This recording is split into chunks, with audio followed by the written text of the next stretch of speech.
tervist ja tarkust ei saa kunagi olla liiga palju. Kuula Lääne-Tallinna Keskhaigla podcasti Tark arst taskus ja saad tükike mõlemast. Tere kõigile, kes te vaatate või kuulate Lääne-Tallinna Keskhaigla saadet Tark arst taskus. Tänases saates räägime kanepist.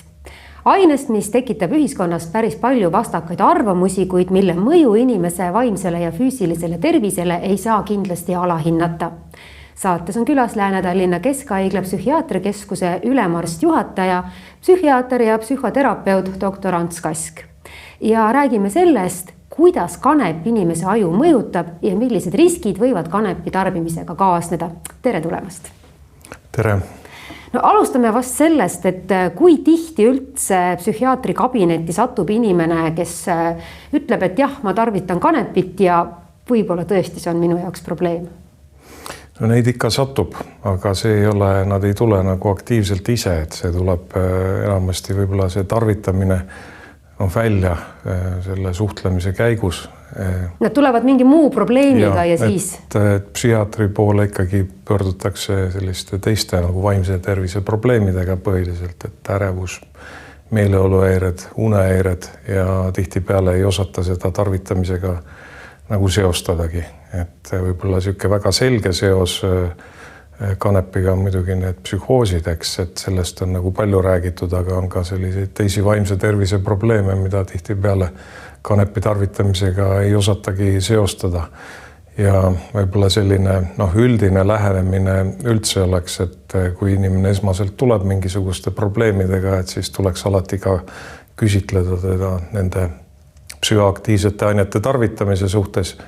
Ja võib-olla teine koht on, et kui nagu varem ei ole sellele mõeldud või sellist hindamist tehtud, et ikkagi kui see ravi on nagu ebaedukas, et siis peab nagu mõtlema, et kas seal taustal ei ole mingisuguseid teisi tegijaid, mis nagu takistavad seda paranemist.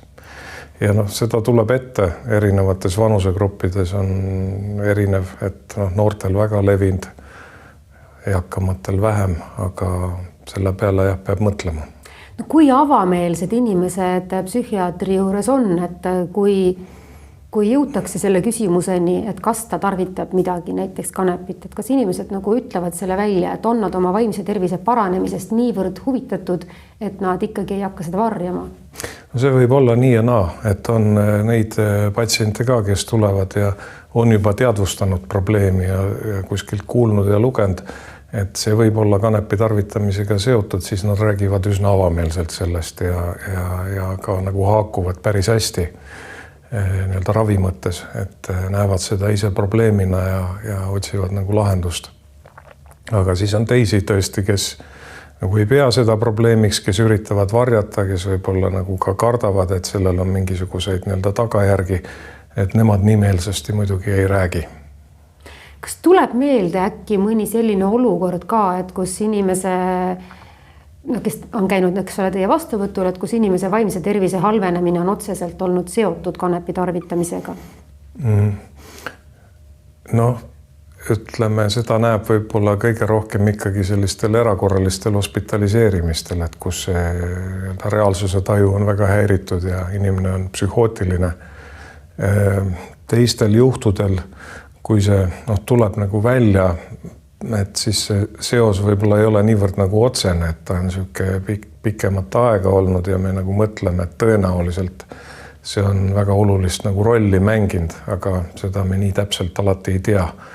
Et ütleme noorte puhul, kui see nagu areng ikkagi ei lähe päris nagu ootuspäraselt ja koolid jäävad pooleli ja mitmesugused probleemid tekivad, et siis me mõtleme, et tõenäoliselt see on seal nagu seda rolli kunagi mänginud, aga sellise ilmselge järsku halvenemist me siis ikkagi nagu näeme otseselt ikkagi psühhooside puhul. Mis inimesed, patsiendid räägivad vastuvõtul selle kohta, et miks nad üldse kanepit tarvitavad? Kuidas see nagu alguse saab või et mis see nende põhjus ise enda jaoks on? Et nende psühhoaktiivsete ainete tarvitamise puhul siuke üldine tähelepanek ikkagi on, et need tarvitamise nagu tegelikud põhjused inimestele tihti endale jäävad nagu ebaselgeks. Et kui ta ütleb, et ma ei tea, siis ta päriselt ei tea, miks ta seda teeb. No jah, et ta ei oska sel hetkel seda nii-öelda öelda, aga kui me hakkame seda elulugu nagu vaatama ja siis tulevad sealt ikkagi välja sellised teada riskitegurid, mis seda nii-öelda rolli nagu mängivad ja ma selleks saateks valmistudes ka vaatasin ühte raamatut täiesti juhuslikult, leidsin, sattus ette, et 70ndate alguses Soome farmakoloogid olid sükese raamatu kirjutanud nagu uimastid. Ikka väike raamat ja seal oli neid tegureid nagu üles loetletud ja siis mõtlesin, et ega midagi väga muutunud 50 aastaga ei ole. Inimeste mured on ikka samad. Põhjused on kõik on nagu samad, et see on ka nagu praegu. Et sellised sagedasemad põhjused ikkagi on ka selline ebastabiilne kasvukeskkond, traumadeks, kui on peres midagi pahasti, et siis vanemad on lihtsalt nagu eeskujuks sellega, et mingid teatud psüühilisi probleeme siis lahendatakse ainete tarvitamisega, et kellel on see alkohol, kellel on see ravimideks, et näide nagu oli toodud, et vanemad tülitsevad ja et siis isa läheb sõpradega kuskile jooma ja ema võtab rahustitableti ja laps näeb ju seda kõike pealt. Et mitte nagu ei räägita asjadest, vaid surutakse neid asju kuidagi siis keemiliselt maha. Need põhjused, miks inimesed uimastit tarvitama hakkavad, on muidugi eri vanusegruppides ka ju erinevad, et noortel on ühed tegurid, vanematel inimestel teised, et kes seal kanepit võib-olla proovib mingisugust valude pärast või mingid teised haigused. Noortel mängib väga suurt rolli ka see eakaaslaste mõju, ütleme selle nagu grupi survele, kus see uimastite tarvitamine on väga levinud, on ikkagi nagu raske vastu seista või et siis nagu vaadeldakse, et sa oled nagu väljaspool siit, eks, ja noortel võib olla ka see, et teatud määral nagu vastandutakse sellele üldnormidele ja et see on ka, kui ei ole muid viise ennast nagu kehtestada või noortel, kellel nagu õppeedukus väga hästi ei lähe, et siis selle tarvitamisega nad eakaaslaste silmis siis kuidagi on popid või upitavad ennast. Kas võib öelda, et noorte hulgas pigem on siis niiviisi, et alkohol jääb tahaplaanile ja kanep kerkib esile?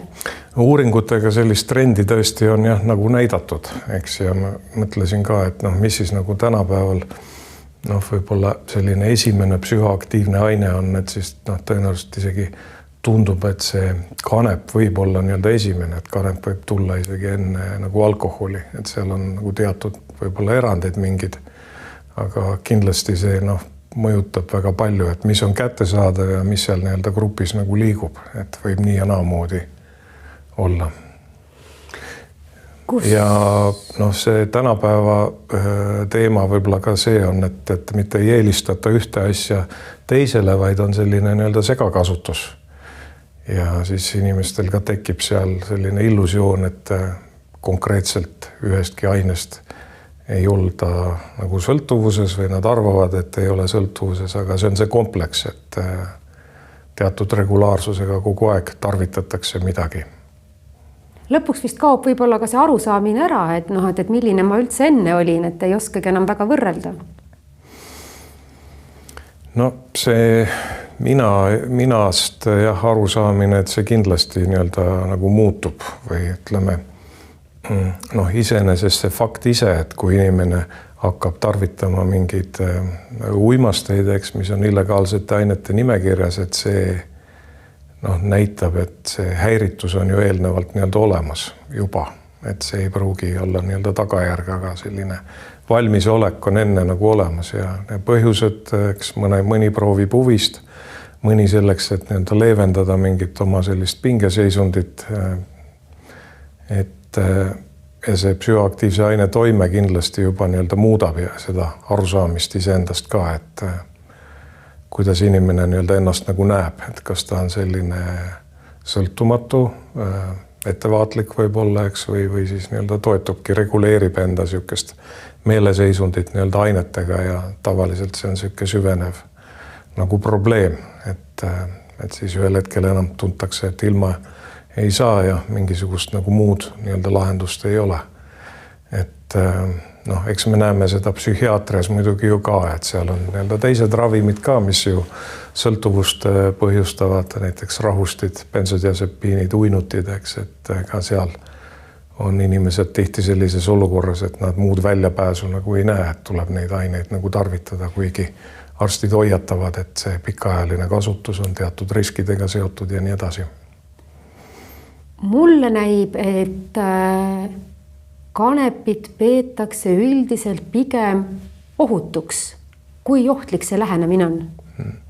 No see ohutuse küsimus on võib-olla tulnud sealt, et kunagi Inglismaal tehti üks selline uuring, kus ka psühhiaatrite käest küsiti, et millised on ohtlikud uimastid ja millised vähem ohtlikud ja no see on suhteline alati, et ohtlikkus ikkagi sõltub nagu kogusest, asjaoludest, eks, ja teistest, kas on seal midagi muud, et ka see vesi võib olla väga ohtlik, eks, et kui ämber vett ära juua, et siis inimestel tekivad natriumi tase nii-öelda langeb ja see võib väga ohtlik olla, eks, et samamoodi on ka kõigi psühhoaktiivsete ainetega, et sellises väikeses koguses ta võib teatud asju nii-öelda leevendada ajutiselt, aga see ohtlikkus võib-olla tulebki sellest nii-öelda regulaarsest tarvitamisest ja sellest, et kogused suurenevad, kangemad on need ained, kanepi sisaldus on ju ka, see THC sisaldus kanepis on tõusnud ja me näeme neid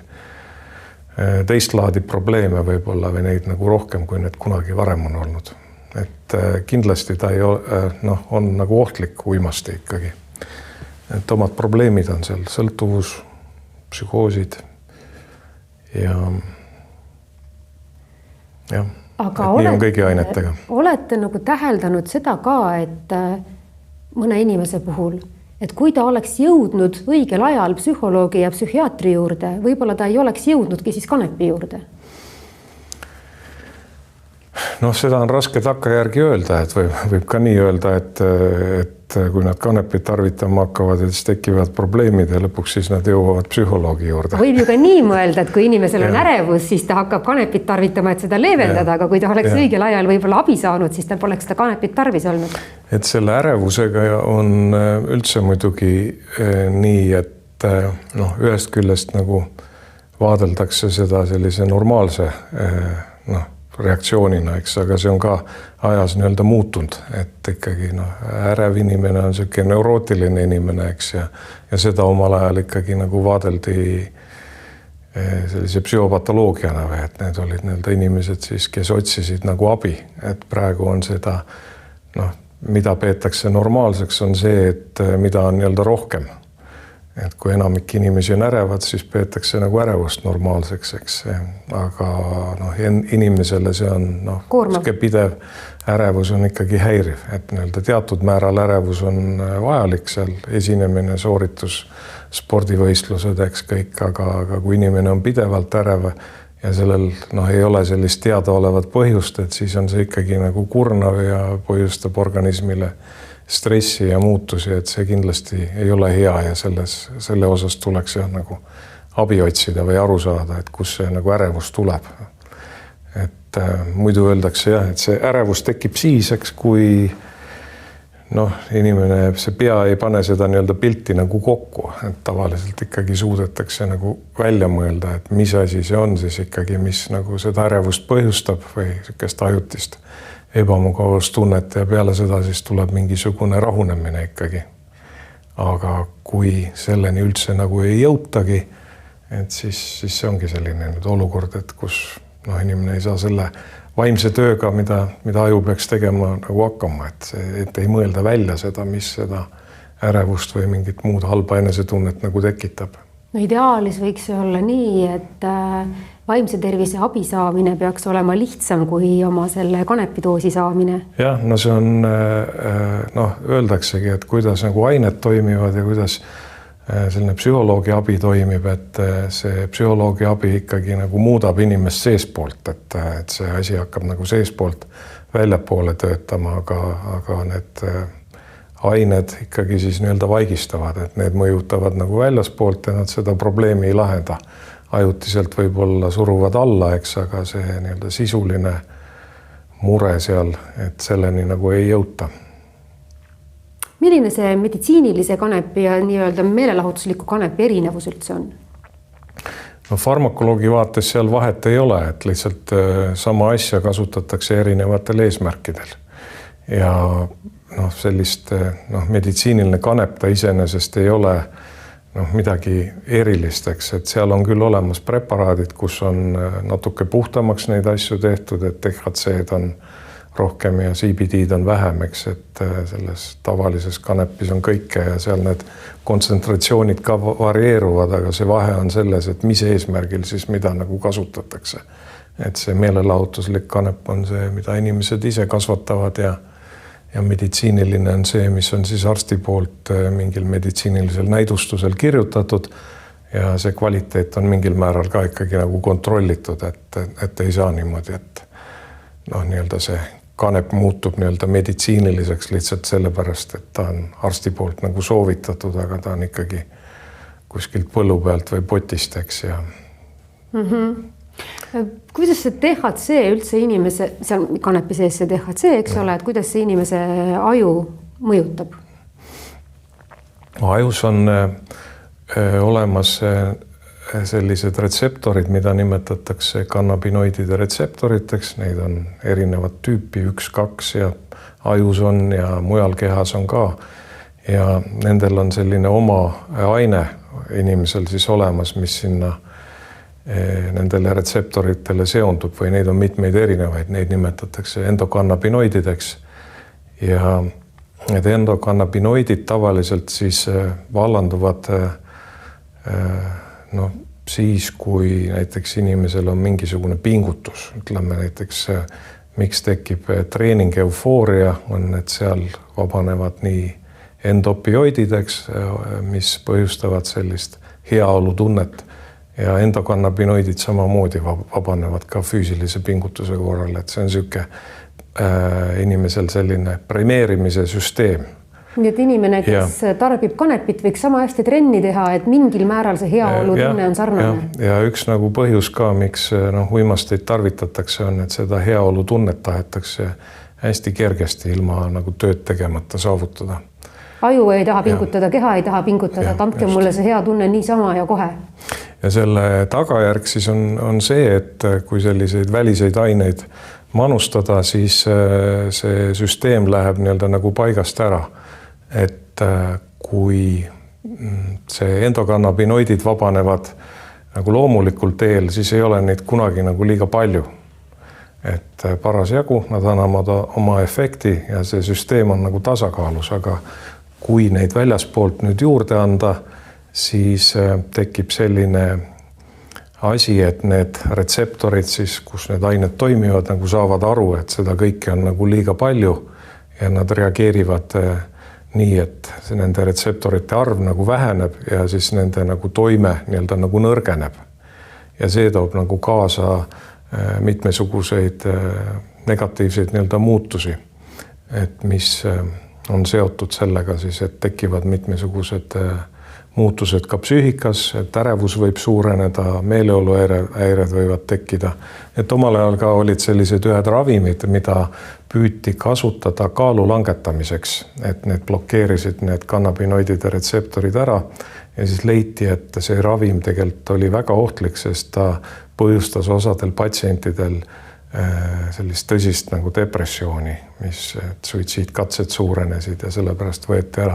Ja samasugune efekt tekib siis, kui neid retseptoreid aktiveerida nagu välise ainega liiga tugevalt, et siis tekib nagu samasugune toime sisuliselt, nagu sa kasutaksid seda blokaatorit. Kas võib siis, kas ma saan õigesti asjast aru, et see võib tekkida selline surnud ring, et inimene kõigepealt hakkab oma ärevuse ja depressiooni leevendamiseks kasutama seda kanepit ja hiljem viib see kasutamine selleni, et tema ärevus ja depressioon võivad hoopistükkis suureneda? Ja täpselt nii ongi ja see on nagu kõigi ainetega, mis on ka alkoholiga samamoodi, et on eraldi selline termin nagu kohe, et alkoholne düsfooria.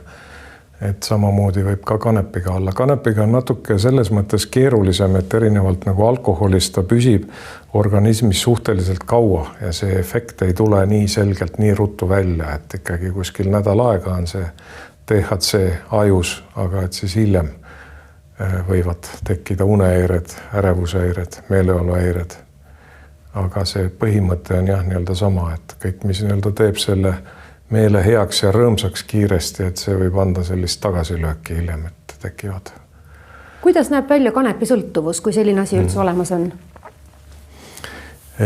Kindlasti on kanepisõltuvus on olemas ja selles, mis see sõltuvus on ju ka kokku lepitud, et on selline rahvusvaheline haiguste klassifikatsioon ja kuidas me nii-öelda seda sõltuvust konkreetselt defineerime, see natukene sõltub nii-öelda võib-olla, see on selline kokkuleppeline, et see piir on tegelikult nagu madalamaks läinud, et varem eristati kuritarvitamist ja sõltuvust, nüüd öeldakse, et ei ole nii-öelda selget nagu vahet. Et see, mida varem nimetati kuritarvitamiseks, on siis kerge sõltuvus ja seal on omad nagu kriteeriumid.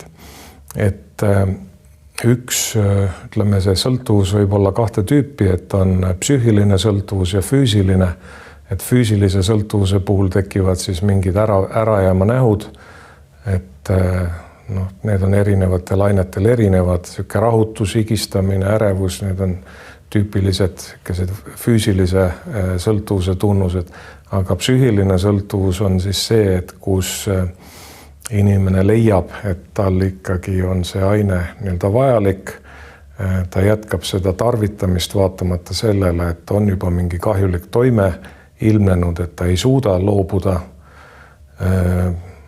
Ja siis on teised kriteeriumid veel, aga need alati kõik ei pea paika, et ütleme see aine kättesaamine, et kui palju ta on nõus nagu pingutama, et seda kätte saada ja et see kanepi kättesaamine on üsna lihtne. Samamoodi alkoholi on lihtne poest osta, eks.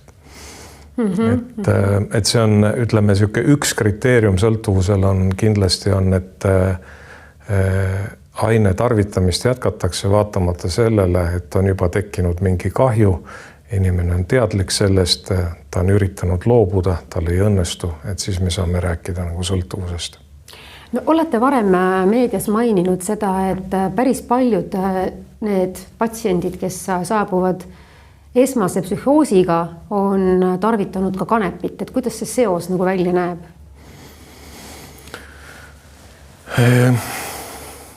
Kanepi puhul, mis seal võib olla mis võivad tulla arvesse, on see, et kuigi kanepit ei vaadelda sellise selge hallutsinogeenina, et ta tekitab mingeid nägemusi, nägemismeelepetteid, siis suuremates annustes see on nagu võimalik.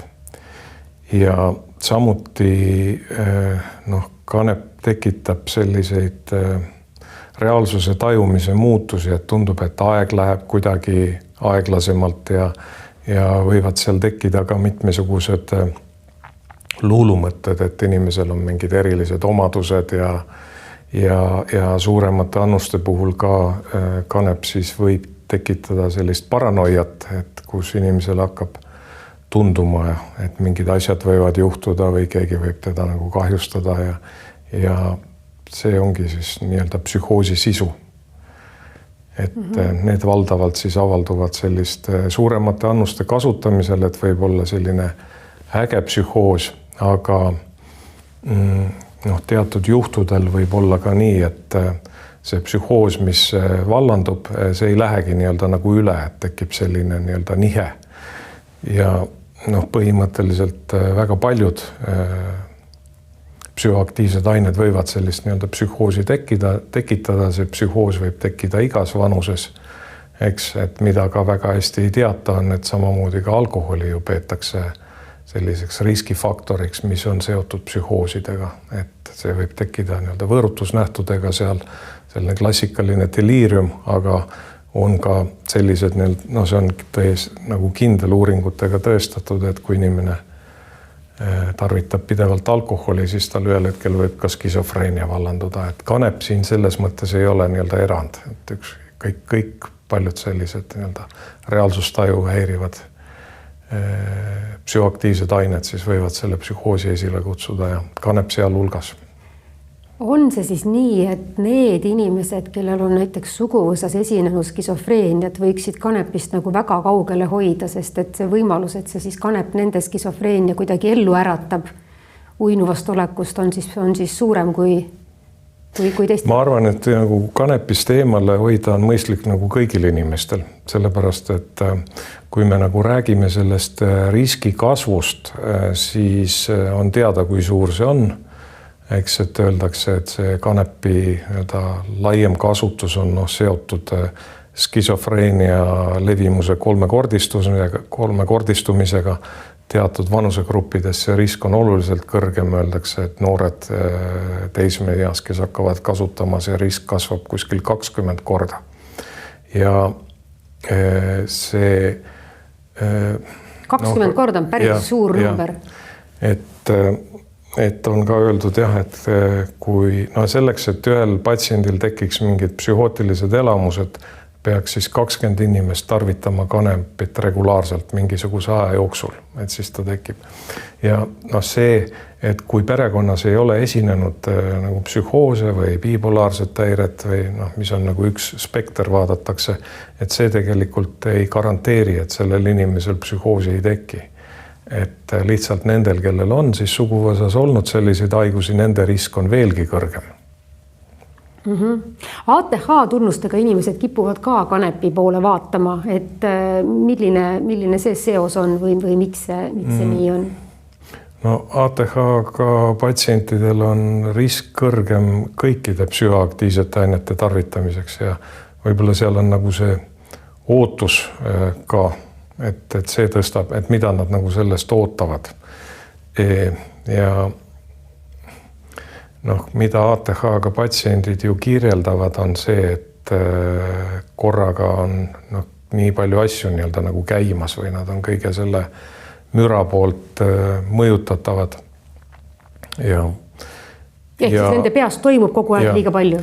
Ja selliste pidurdava toimega ainete kasutamine võib-olla mingil määral lihtsustab teatud asjadele nagu keskendumist, aga see ei tähenda, et siis on see töö nagu kvaliteetsem või läheb nagu sama kiiresti. Et see lähenemine võib-olla peaks olema ikkagi selline, et inimene, kellel on ATH, et ta siis üritab nende häirivate asjade olemasolu viia miinimumini, et see on mingi kindel töökeskkond või nagu asjade nagu väljalülitamine, et raadio ei mängi samal ajal ja sellised, et need töötavad üldiselt nagu ka. Ja võib-olla teine on veel, et ega nad ei alusta ju kõik nagu väga puhtalt lehelt või võib-olla, et on ATH ja siis nad jõuavad selle nagu tarvitamiseni, et seal võib kõike muud ka nagu enne olnud, et see kanep ei pruugi esimene asi olla, mida nad kasutavad. Et oli enne korra juttu, et võivad tekkida ka unehäired. Et esimene mõte on selline, et kanep peaks lõpestama ja võib-olla nagu lihtsamini magama panema, aga tegelikult on siis vastupidi. Alkoholiga on ju samamoodi, et kui inimesed õhtul joovad alkoholi, et siis neile tundub, et nad jäävad kergemini magama, aga see uni on häiritud, ärkavad ülesse ja siis pikas perspektiivis tekib unetus, et kanepiga on täpselt samamoodi, et väikesed kogused alguses võivad olla uinutavad, siis nad nagu kaotavad oma toime, siis hakatakse koguseid nagu suurendama, eks, ja pidevalt kanepit tarvitada ju keegi ei saa, eks, et või kui sinna tsüklisse minnakse, siis need unehäired ka tekivad, kui see toime üle läheb. Et see ei ole nagu pikaajaliselt jätkusuutlik. Kanepi tarvitajaid on ilmselt nagu igas eas, võib-olla päris eakate hulgas vähem, aga ise me võib-olla kõige rohkem saame mõjutada lapsi ja noori, et nendest ei kujuneks sellised eluaegsed tarvitajad, et mida saaksid teie pilgu läbi lapsevanemad ja õpetajad ära teha? No esiteks võib-olla see tarvitamine ei ole nii-öelda eluaegne või ütleme, seda ei pea nagu progresseerumana vaatlema, et sihuke tarvitamine on ikkagi ja sihuke noore täiskasvanu eas paljud nagu loobuvad. Hiljem kõigil ei lähe võib-olla nii hästi, et nagu ühed asjad asendatakse võib-olla hiljem seal teistega ja tekib sihuke segakasutus.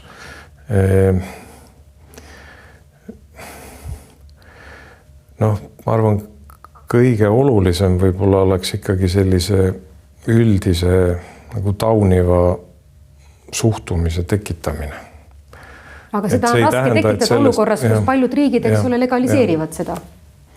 Et see tauniv suhtumine iseenesest nende rahvusvaheliste konventsioonidega on ju olemas, eks, et on nii-öelda kokku lepitud, et nad on uimastite nimekirjas.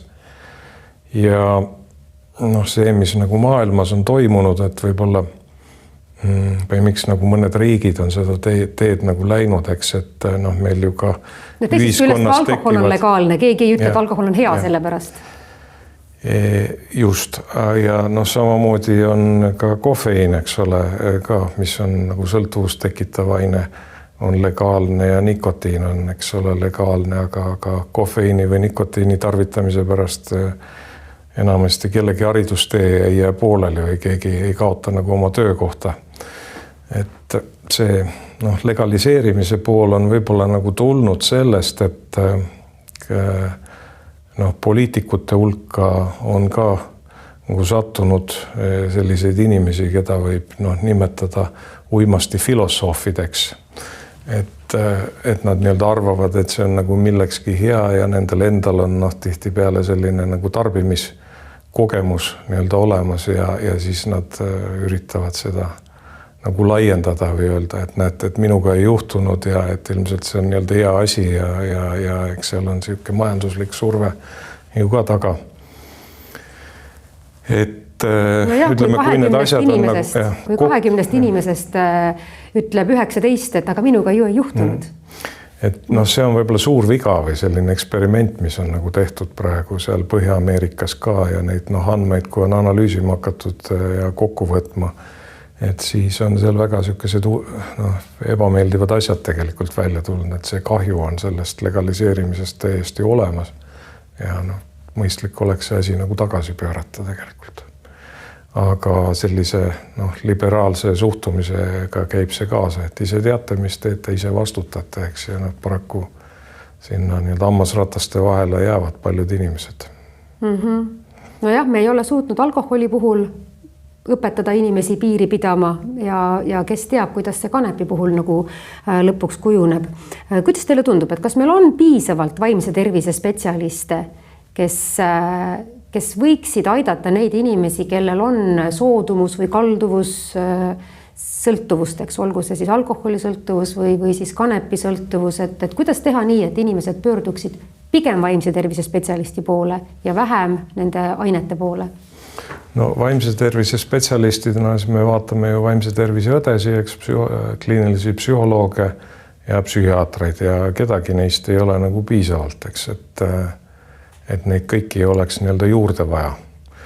Siis lisaks on muidugi ka koolipsühholoogid ja et neid kindlasti ei ole piisavalt, igal pool on neist nagu puudus. Kas siin peaks vaatama riigi otsa või? Sest minu meelest neid noori inimesi, kes tahavad minna nendele erialadele õppima, on väga palju. Neid on turul väga palju tarvis, aga tundub, et see kool on see süke kitsas pudelikael, et lihtsalt ei võeta nii palju vastu või ei koolitata nii palju. Ja osalt on see küll õige, eks, aga kõikidele nendele inimestele tuleb ka ju töökoht nagu garanteerida ja meditsiinis on ikkagi üsna sellised keerulised ajad praegu, et on nagu küsimus selles, et kui jätkusuutlik see nagu on, eks, ja see nõudluse vähendamine või et neid probleeme ei tekiks, et see on muidugi väga selline oluline ja seal saab igaüks ise midagi ära nii-öelda teha. Natukene, kübekene saab ära teha sellise üldise inimeste teadlikkuse tõstmisega, et võib-olla sellest on kasu. Võib-olla, loodame. Võib-olla meie sellest tänasest vestlusest on natuke kasu, kui vähemalt ütleme õpetajad või siis noorte inimeste vanemad neid, kes veel ei ole tarvitama hakanud, saavad suunata selles suunas, et kui sul on vaimse tervise probleem või mure, et siis need ained ei ole mitte esimene asi, mille poole haarata. Et noortel huvi muidugi on, eks ole, see on nagu aru saada, aga see käib nagu eaga kaasa, aga see huvi peaks olema ikkagi suunatud selliste asjade suunas, mis et on teada, et nad ei ole nii-öelda ohtlikud, et kanep ja psühhoaktiivsed ained, need on kindlasti ohtlikud, sellepärast nad ongi seal nii-öelda nimekirjas ja kuidas kellegi läheb, et ega seda keegi ei tea, et tuleb niimoodi pigem olla ettevaatlik nende asjade suhtes ja mitte nagu riskida, et aga noored on teatavasti ju väga riskivalmis ja nad kindlasti kujutavad ette, et jah, see kõik võib juhtuda, aga minuga seda ju ei juhtu. Et ilmselt kui rohkem rääkida ka sellest, et millised asjad, olukorrad, situatsioonid võivad ette tulla, et siis sellel on ka mingisugune mõju, et äkki siis võib-olla kaalutakse rohkem enne selle. See hirmutamine üldiselt nagu öeldakse, et ei tööta, eks ole, aga ja ega me meditsiinis ka hirmutamisega nagu ei tegele või et ütleme sõltuvushäirete ravi puhul, mis on kõige rohkem aitab, on ikkagi, et me nagu näitame seda reaalset kahju, mis on juba tekkinud, eks, ja selles mõttes noored on nutikad, et nende vaatavad, eks, ja õpivad, eks, ja et ka nende nii-öelda juhtumite valgustamine iseenesest see ju võiks nagu olla siuke asi, mis veidi aitab ja hoiab nagu eemal sellest proovimisest. Aitäh täna seda teemat avamast ja hea vaataja ja kuulaja, meie saade on läbi. Täna oli meil külas Lääne-Tallinna Keskhaigla psühhiaatriakeskuse ülemarst juhataja, psühhiaater ja psühhoterapeut doktor Ants Kask ja meie teema seekord on siis läbi. Kohtume taas järgmises saates. Tervist ja tarkust ei saa kunagi olla liiga palju. Kuula Lääne-Tallinna Keskhaigla podcasti Tark arst taskus ja saa tükike mõlemast.